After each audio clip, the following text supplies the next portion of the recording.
Hello, everybody. It is the Elamite. Today, we're going to be talking about the really cool crafting system of Runarcana. I've been thinking about a lot about what I wanted to do for the next couple of episodes, and I think doing a deeper dive into some of my favorite features of the game seemed like as good of a start as any before we jump into some other things. So without further ado, let's explain how crafting works. So the crafting system falls under, on the wiki, chapter 4 under detailing. And the crafting system is essentially a way for the player to develop various skills, kind of like an MMO, or honestly, a lot of RPGs like Skyrim has this too, where you can collect formulas so that you can learn how to do different things with your craft and create cool stuff or harvest cool stuff or do cool stuff in general. They are, just to read a brief bit from the introduction, crafts are similar to professions. They are occupations, skills, or knowledge that a character has in various aspects of life and that are usually practiced as a way to earn sustenance. I think sustenance is a funny word here. So essentially the idea is we have so many ways that we can earn money as an adventurer, so many different things that you're doing, but your craft is just another way to either create things out of raw resources or collect those resources, possibly for profit, but also possibly just so you don't have to interact with other people. Now, one of the things that I appreciate, and all of my players have been working with a craft at some point over the last 2 years or so, there are two different types of crafts. So we have our major crafts and our minor crafts. The major crafts, they progress as you do. They have really, really specific functions like learning how to brew things or learning how to make your own weapons, being able to create vehicles, or the entire techmaturge class was turned into a craft. But we also have our minor crafts, and our minor crafts are more in line with what you would think of with a craft in 5th edition. So your well, let's just look at some examples, actually. We're going to start with minor. And let's do collector, because I think collector is my favorite so far, and it's the one that I first learned about back before the crafting system existed, back when this was just some part of Ardu's bonus content on Patreon. So the collector craft allows you to collect material from a variety of sources and also gives you knowledge on how to process and even evaluate this material. Each time you choose this job, you must choose one of the following fields. So these are one where it's essentially when you are prompted when leveling up or doing something else to choose a minor craft, you just say, I want biologist. Now we've got 6 of them, or 5 of them, 4 of them? 4 of them. Don't know where I saw more. We've got, this is all of the collectors specifically. So we've got biologist, tanner, lumberjack, and miner. So miner is exactly what it sounds like. It's all about mining. Lumberjack is about cutting down trees. Tanner is processing types of animals. But the one that I think is the most interesting and the one that one of my players, Rolneon, uses the most is biologist. So biologist is you know how to collect, catalog, and process animal parts and organs appropriately, enabling them to be used for a variety of purposes. So the way that the various crafts work for the minor crafts is you have a set, so that's like a kit of different things. So the biologist comes with some knives, tweezers, a hammer, a small pick, and 2 glass jars. So these are the kinds of things you would need to remove, the eyeball of a mockingbird, or a scale of a dragon, or the tooth of a basilisk, or something like that. And then there's an attribute that will go with that when you are making your rolls to see how successful you are. So if we look at the collector's craft formulas and we go down to biologist, for the collector's craft, we are looking for things to do with our ability to be a biologist. So if we look at dissecting, for example, this is a formula, and this is kind of what a lot of formulas look like. It has what the relevant craft is, what the DC is, to tell you how difficult it is to complete, what components you need, and then some kind of value. Now, for the collecting crafts, a lot of this is going to be a little bit different because you are just getting it. So we're just going to read this little intro and then we'll explain what this looks like. So dissection. You know how to dissect a creature, removing specific parts that can be used for a variety of purposes. Each time you receive this formula, you must choose a creature that you can dissect. When dissecting an animal, you perform 3 operations by default. collect one specific body part quickly with DC +2, remove one or more specific parts in normal time without worrying about the rest with base DC, or dissect completely, collecting and storing all possible parts with a DC -2. So you are incentivized to take more time to do it. Now, if you're a campaign like mine where a player says, I want to dissect this thing, if they're in the middle of combat or they're in the middle of something timed, then yeah, I will tell them how long it's going to take. But if something is going to take the difference between 5 and 30 minutes, practically, I would say not a huge issue. The value attached to each collected part has its value, the time, and the DC for each part that can be checked on the parts and timetable, which we're going to look at right here.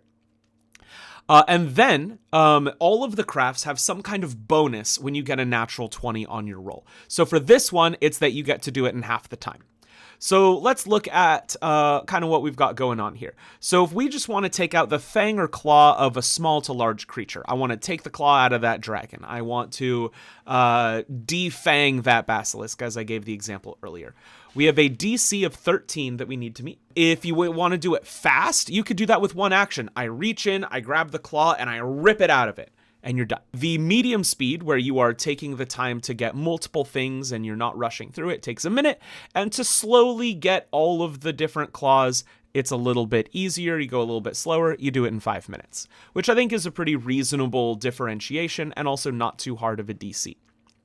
Now, the smaller creature you get, or the more fragile something gets, the more difficult it is. It is not hard to carve up a dragon and rip out its heart. It's just not that difficult. But if you were to say, I want to harvest the lungs of a pixie, which is a terrifying thought, that would definitely be a fragile organ of a tiny creature. So we need a DC of 21, and it's going to take us 4 hours. Now, one of the things it says is when more than one part is dissected, a GM may discount the time based on number of parts that will be removed from the time for each individual part. I could do that. I also could see an argument for making it longer because you are taking out more parts. But the idea being, if I'm taking out everything, I don't have to be as delicate because it's okay if I just scoop out all of the insides and then pick out what I want rather than trying to slowly surgically remove just the left kidney and leave everything else. So overall, the value that I see here is we have added something to make it a little more satisfying and also a mechanical way for me in the field to go get monster parts. I think this opens us up to some cool stuff. So if you wanted to do a mission where, dragon's blood was really valuable, or, snake fangs could be ground up to cure some kind of venom, something like that, you now have a mechanical way to do that. And it's not just roll medicine, which is fine. A medicine check to do, that's fine. But here, your players are going to feel like the choices that they have made are a little more valuable. I decided I'm going to be really good at being a biologist. If we're going to go down to minor, the career, not the age group, this one is all about collecting minerals, and it kind of tells you how good of minerals you're going to get, which I think is cool, and that's using a wealth die. For logging, it has to do with the quality and the type of wood that you're going to get and how much useful wood you're going to get. Leather tanning is exactly what it sounds like. It's how much you can tan leather of different types, both for collecting and for preparing it. So all of this together, I think, does a really good job at making the game feel a little more fleshed out with different mechanics if you are interested. Now, if your players are not interested in having so much going on, then that's fine. You can always just roll a dexterity check or just roll a tools check. But the thing that I appreciate about the simple crafts, the minor crafts, is I feel like I have earned my success a little bit more, but that might not necessarily be true for everyone. Just to show two more quick ones, for Forger, Forger is essentially just like a Forger's Kit in 5th edition, except you are specializing in specific things. Are you able to forge or make counterfeit magic items, art, jewels, books, chemicals, etc.? And here we see, we've got the DC. The value is how much it would be worth, and then how long it's going to take. And all of that is, it makes sense. All of that is consistent with the rest of the system. And I think that that's kind of cool that we can specialize in very, very specific things. And you can also do these multiple times. There are other options and other times that you can select a craft and or select a formula, and it is totally okay for you to do all of them or a bunch of them. The last one that I wanted to show off was player. Because player is all about games, and I think that that's really fun, and I really wanted to just shout out Tellstone for no other reason other than it's a fun game, and you can actually buy the physical game on Riot's website. This is kind of like the international game that is used sometimes by great powers to solve problems instead of going to war, and I think that's really, really neat. So we've got player, we've got handworker, which is carpenter, sculptor, etc. We've got artist, which is what it sounds like. We've got makeup, painter, musician, tattoo, and scribe. And then lastly, we have guide, which is cartography, navigating, and being a pilot. So a lot of the 5th edition systems for crafts that you can specialize in, those all exist here for the most part, with a bunch of extra stuff that I think does a really cool job of, just expanding on an already cool system. So that's all of our minor crafts, and we're going to talk about major crafts once I go through the rest of how the craft system works, because I think that major crafts are where you're going to spend most of your time. So your craft level, generally speaking, starts at level 1, and you get a level in that craft for every 4 character levels you evolve. So a character that's weaponsmith level 1, at level 5 will get 2nd level, level 9 will get the 3rd one. The same thing is true for anything else. If you learned it at level 4, then you wouldn't get level 2 until your 8th level of being a player. I'm going to read through the rest of this, and then I'm going to share my thoughts because I have a lot of opinions on this system. Because in my campaign, 4 levels might take 6 to 8 months because of how infrequently we're able to play. So it says, usually the maximum level of a craft is 5 during character development, which goes for the normal evolution with most classes, blah, blah, blah. If you gain an additional level of a craft and you can't use it, you can choose to learn a new formula. So if you're a really high level and you have maxed out, but your GM wanted to give you a level of a craft, you can get a formula instead. Minor crafts are just one and done, so you don't have any special leveling up to do. If you are a good forger, you are a good forger. Attribute is also self-explanatory. Different crafts go with different attributes, just like any other skill. The set is exactly like the tools in 5th edition, so your cartographer's tools would be a cartography set. Supplies is the things you need in order to create that particular formula, which we'll look at some examples. And then we also have kind of what the levels are of the different craft titles. So that is the level of skill that each different craftsperson has, which I think is kind of cool, all the way up to a divine craftsman. And we can use this, just to burst through some of this real quick. Creating items requires you to be proficient with that craft, and we'll look at creating our own. There's also a pretty, admittedly complex calculation for it. So I'll read the intro and then we'll look at an example in a minute. For each day of free time spent creating an object, you can create 1 or more items with a total market value equal to your GP per day value with the craft required to create that object. So with each craft, you're going to have a stated value of how much gold per day you can make doing it. Creating items requires spending raw materials equal to half the market value of the object. So if the market value of the object's 1,000 gold, you need 500 gold of that material to make. That said, you could negotiate a higher price. So if my legendary sword that I've created is a market value of 10,000, I could negotiate with a buyer to get 12,000. When calculating the creation of an object, the total market value should be taken into account to get the general expectation of how long it's going to take. A working day is 8 full hours in order to reach that full gold per day that you can do.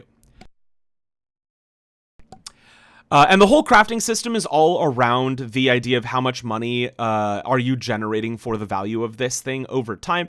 And there are systems that if you're good with your craft, you get a bonus. If you're working with someone else, or if you're working for a master craftsperson who helps you, you get a bonus. Different circumstances, like if you're being tutored, or if you have a blueprint, or if you're in a workshop. So many different things. The workshop, I think, is the biggest game changer, because your workshop is something that you can invest in to level up and make better. And the better your workshop, the more it's going to help you create things. So you could create a workshop, and we're just going to jump to level 5. Once you've done level 4, if you've got a level 5 workshop, you have up to 10 people that can help create that good for you, that craft for you. And it also has magic or extremely advanced tools, such as potentially an automaton or a magical chamber. And item creation rolls made at a workshop of that level receive a +2. So one of the things we'll look at with creating items is the quality of the item is also determined based on a roll. So all kinds of things can be helpful here, getting bonus to rolls, or being able to have more people help you to speed it up and increase the quality, all of those things. And then cost we already talked about, which is just how much it costs to get all of the materials that you need. So this is a big system. And I think the biggest highlight, to put it very, very simply, is you are spending your free time creating items using your crafts. And you create these items using your time and your money, and both of those can be reduced with a bunch of systems like getting help or finding your own goods, your own materials. So let's get to the cool part, the major crafts. I am not going to touch Techmaturge today, because Techmaturge deserves its own video. It used to be its own class. There's a lot going on with Techmaturge. So we're going to look at a couple chosen somewhat at random. I think we're going to do Locksmith first. And the reason I want to do Locksmith first is because there are no lockpicking tools, as far as I'm aware, in Runarcana. So if you want to be good at lockpicking, you are also good at locksmithing. Now, not all of this is translated, but most of it is. So we'll take a look at this. So Locksmith Craft makes you capable of designing, creating, repairing, and studying keys and locks, in addition to understanding security functions and having knowledge of burglary and even sophisticated traps containing delicate and precise mechanisms. So it is lockpicking and locksmithing, essentially. It's all of the things. And with it, you will get access to working with history. So you can use, instead of rolling history, for example, or in addition to, you can roll with your locksmithing, because your knowledge of history includes traps and lock types and gives you information to help you find or disarm things. So if you're having a hard time, maybe there's a really high DC for a particular lock you want to pick, you could say, hey, this synergizes with history. Can I do a history check to see how much I know about Piltover safe locks? And you roll and you get a good history check. Okay, maybe we'll knock the DC down for the lockpick check, or maybe we'll give you advantage or something like that. Same thing true with investigation and perception, finding signs that reveal the presence of them using your locksmithing tools. So it's not necessarily one instead of the other, at least the way that I understand it. It's about putting them together and using them together. Now, here is what most of our things are going to look like. So we've got our locksmith set, which has all the things that would normally have. Sandpaper, picks, a mirror, and then things that you would use to create a lock as well. For our formulas, they have one per level to show examples, but you can create your own. And this is something that I've started doing for my players, is I'm creating some of my own formulas for them, so that they have more to do than just what's in the base game. So a level 1 formula would look something like this. We have the name of the thing. This is a padlock. We have the craft, which is locksmith, obviously. DC of 13. And then we have, we require some kind of metal and a craft set. And this is how we will be able to create a padlock. So a safe padlock has a DC equal to 14 plus the level of the craft. So if you have a level 1 locksmith and they're making a padlock, the DC would be 15 to unlock it. Then, if you are a higher level, you could do one up to 19, because it'd be 14 plus up to level 5 of that craft, which I think is pretty cool for just a padlock. The value is 5 times your crafting level, because the higher of a level at this craft, the better the lock is going to be, but that's not always true. If you roll a natural 20 on your check to make it, you get to add 1d4 to the DC to pick the lock. So theoretically, the highest you could get just with the base is 23, because that would be being level 5 in this craft, and you have the 14, and you also roll a 4 on the 1d4 with a natural 20. That's pretty good. That's pretty good. Going to level 2, what a more complex one would look like. Craft Locksmith 2 means you have to be a level 2 locksmith to do it, a higher DC, and we have a flat value. And essentially, this is a more complicated version. It describes what it would look like. And the reason that it requires more skill is the DC is higher, 18 plus twice the craft level. And with a natural 20, you roll that 1d4. So this one, with a code lock, if you have level 5 crafting for locksmithing, 18 plus twice that would be 28, up to 32 if you roll a natural 20 with a 4. So clearly that lock is not going to get picked by pretty much anybody. And then we have like a trap lock with one that sets off a trap. We have creating an entire safe. And then we have a secret presence lock, which essentially is one that is hidden, which I think is really, really cool. And all of this is just what is there by default. That is what's given to you, and you can always create your own formulas and create your own things to go with it. I want to talk next about Apothecary. Now, with the Apothecary, this is allowing you to plant and collect plants, medicinal, poisonous herbs to make potions, ointments, and poisons and antidotes, which is a lot. There's a lot of things you can do with this one. And it's a wisdom based, so that makes sense. Synergies, you can use it with all of these skills, which can enable some cool effects. Arcana, investigation, medicine, nature, and survival, all for different reasons, like I described earlier with the locksmithing example. The set comes with all the normal stuff that would make sense for an apothecary. You've got a mortar and pestle, you've got some flasks, you've got clippers and some gloves and roots and all kinds of different things. And the assumption is once you have the set, you have the set. You don't have to replenish the set necessarily. So let's look at a couple of examples of a formula. The first one that I want to look at isn't the antidote. It's a healing potion, because your players can create their own healing potion. That's right. With a level 1 apothecary, they can create their own healing potions at that value of 50 gold, which is standard for a normal healing potion. But it can do even better because you have the ability to roll a natural 20. So through an infusion prepared of herbs and roots, this red liquid becomes capable of quickly recovering the damage done to an adventurer's body. So if you are able to get that DC 15 and you've got some herbs and you've got that craft set and you take the time to do it, remember 50 gold, the amount that you can accomplish per day is based on the value of the thing that you're creating and some other factors. And then it's 2d4 plus twice your apothecary level. So by default, 2d4 plus 2. That's pretty good. And there are better ones down here. There's also really cool potions that have cool magical effects or deal damage, freeze your mind, regenerate your health over time, and additionally all at once. So all kinds of really, really cool stuff.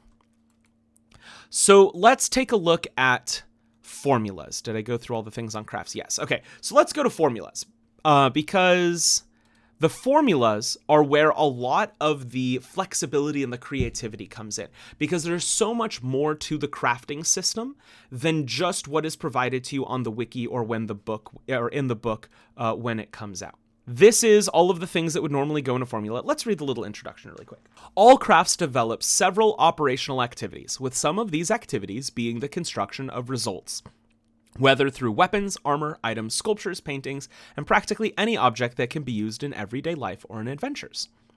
This construction of items is represented by formulas. Now, I would like to clarify, a formula is not the same thing as a blueprint. Later, it talks about if you have a blueprint, things can happen, different than a formula.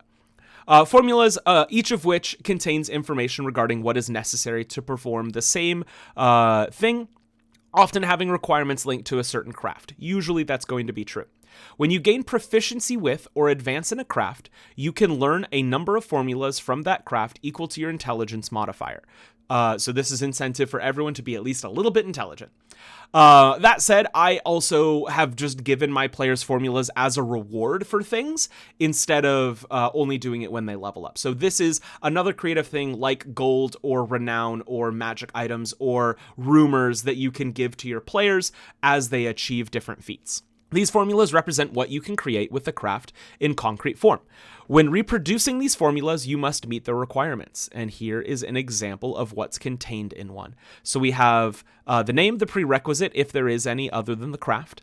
What craft? What's the DC? How long is it going to take? What do you need?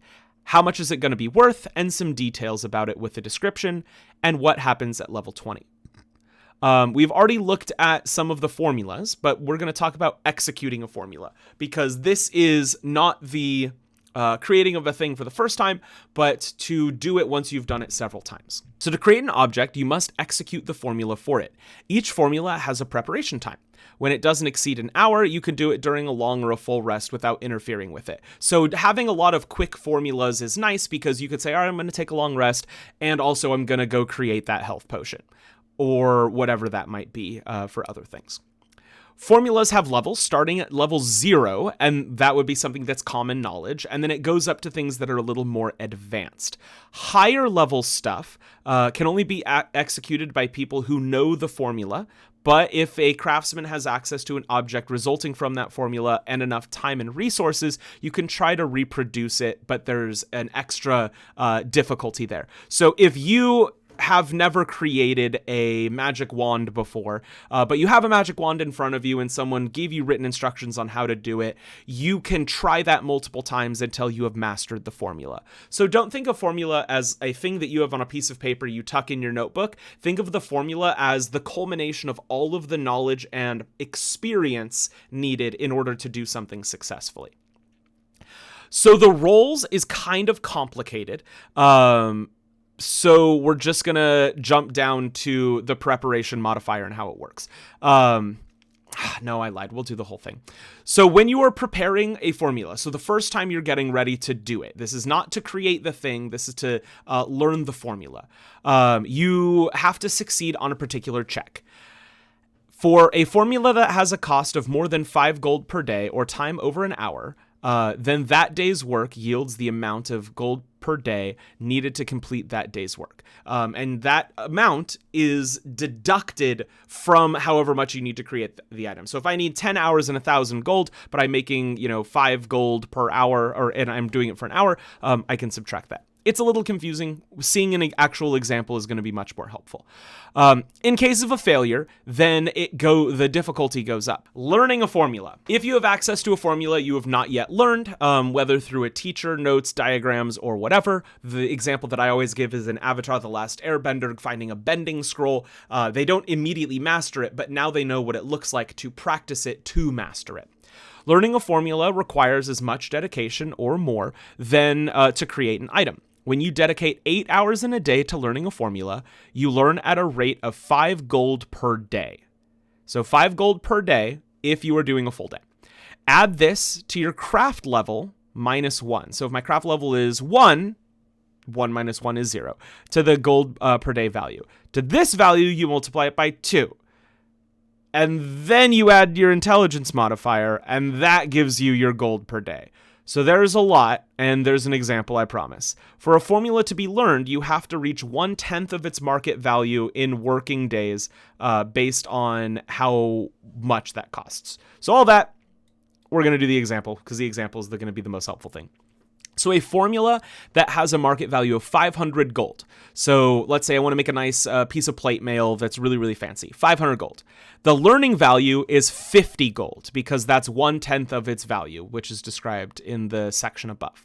And it has a learning cost of 5 gold in total, which is 1/10 of the learning value. So learning value is 1/10 of the market value, and the learning cost is 1/10 of the learning value. An apprentice who is a craft of 1 and wants to learn it, and they have access to a blueprint or something, has their base learning of 5 gold per day multiplied by 2, which is described earlier, and that's just what the formula is, totaling 10 gold per day of learning. Therefore, you need 5 days in order to learn the thing. So really, it's I have how much is the thing going to cost at the end. 10% of that is how much gold I have to generate in order to learn it, and I'm getting gold per day equal to 10% of that plus my craft level -1 doubled.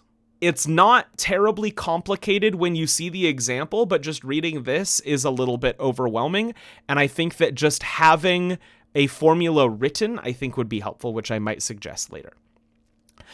So then when we're rolling to see how successful we're going to be, learning a formula requires you to have certain conditions, such as succeeding on a roll. And the DC of that roll is equal to the DC of the formula. So if I want to learn a formula with a DC of 15, like that cool code lock, I then subtract my intelligence modifier, because I'm a very smart person. And the success means that a day of learning was completed normally. So if I don't roll this check successfully, then something bad happens with my process of learning it.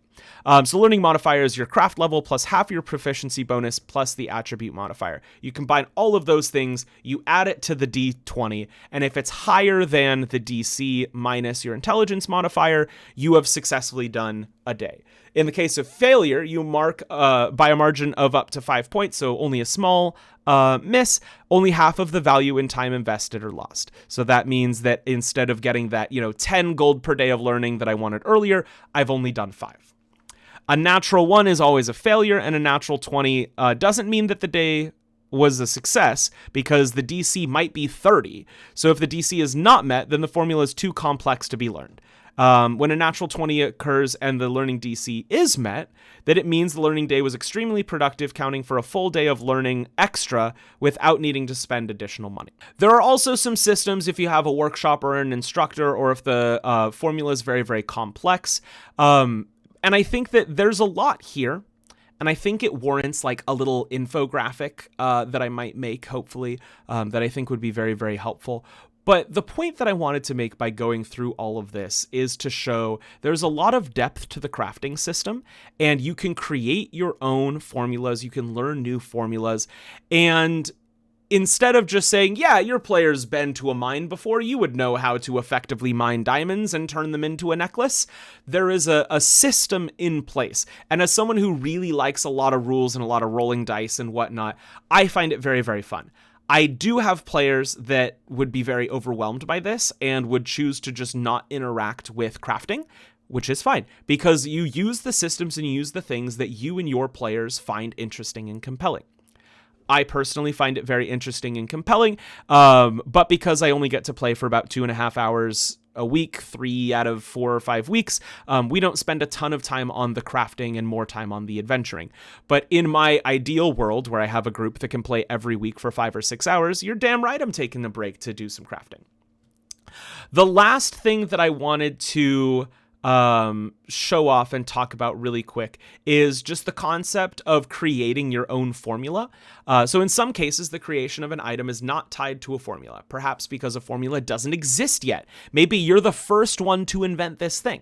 And when you want to create a formula, you talk to your GM to find out how long it will take. While you're developing it, you spend 25 gold per formula level per day of work. For each day of work, you must make a test with your craft with a DC set by the GM. So really it's saying this is going to be flexible if you're creating your own thing from scratch. On a success, you advance your formula normally, while on a failure, you regress 1 day of work. So if you fail, you kind of go backwards.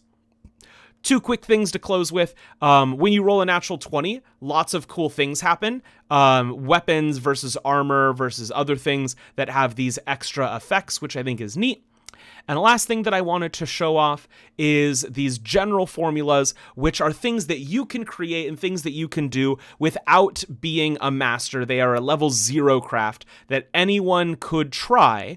And any locksmith would have an easy time to do, or jeweler or handworker, or collector, if you wanted to. So this is just stuff that you would find in a store, like an abacus, all the way down to, let's drag to a random one, a holy symbol, or handcuffs, heyo, or creating your own hammer. Now, for a lot of these, it's probably better to just go do an adventure, make 50 gold, and then, buy 50 hammers if you need to. But the ability to create your own stuff, I do think is kind of neat, just for flavor. You never know. Maybe you're on a pirate ship for 6 months and you don't have a hammer. Dang it. But you want to make one. Well, I'm a gunsmith or an armorer, and I definitely have my craft set, and maybe I have some scrap metal. Well, now I know how I can make a hammer. So I think the basic ones, I think, are most useful in a gritty, realistic, like wilderness survival kind of thing where you're not around stores. But the vast majority of things here are things that you could just purchase. But I think they just wanted to show that there is a system if you wanted to. They have thought of everything. So what I would recommend to you as my closing call to action is I would pick a craft that sounds interesting. I would see what kind of formulas there are.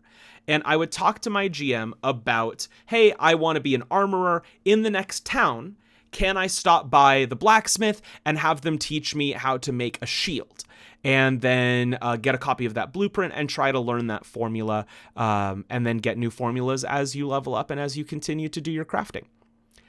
I think that this is a really cool system. There's definitely a lot to it, but if you're in the type of campaign where social deduction isn't your favorite thing, combat's not your favorite thing, you just want to go out and live in the world and do cool stuff, crafting's awesome. Alchemy's awesome. Armorer and weaponsmith and gunsmith and Fletcher all making different kinds of weapons and stuff. Fashionista makes clothes. Enchanter, I would say, is one of the coolest ones. You can make mana crystals, I think, and you put mana into things, if I remember, for Enchanter. Yeah, putting magically infusing stuff or writing scrolls, like a scroll of fireball, I think is incredible. I think Enchanter's probably the coolest one and could be one of the most lucrative, and definitely the most flexible. Create a scroll of fly using the Enchanter thing, and then give it to your brute. Then you go do whatever you were doing and fighting as a wizard or as an arcanist, and then you can let your brute do the spell by themselves because you gave them the scroll that you created. It may have taken you a week and a bunch of gold to do, but you've created your own, and there are systems to make it cheaper. And I think that's awesome. So thank you so much for listening. Kind of a rambly one. We'll do a more interactive one next time, but I have a lot of opinions and a lot of love for the crafting system as someone who plays a lot of MMORPGs, that I wanted something like this in D&D and it doesn't have it, and Runarcana does, and I think that's really, really cool. And as it says up here, that can be linked to heritages and enhancements and other stuff. There are lots of ways to get it. So go out there, learn more about crafts. Maybe we'll do a deep dive into the specific ones later on once version 1.0 comes out. But the one thing that definitely should happen is you should have an amazing day and tell someone you love them, because I promise you, they do not hear it enough. Thank you very much, and have a good night.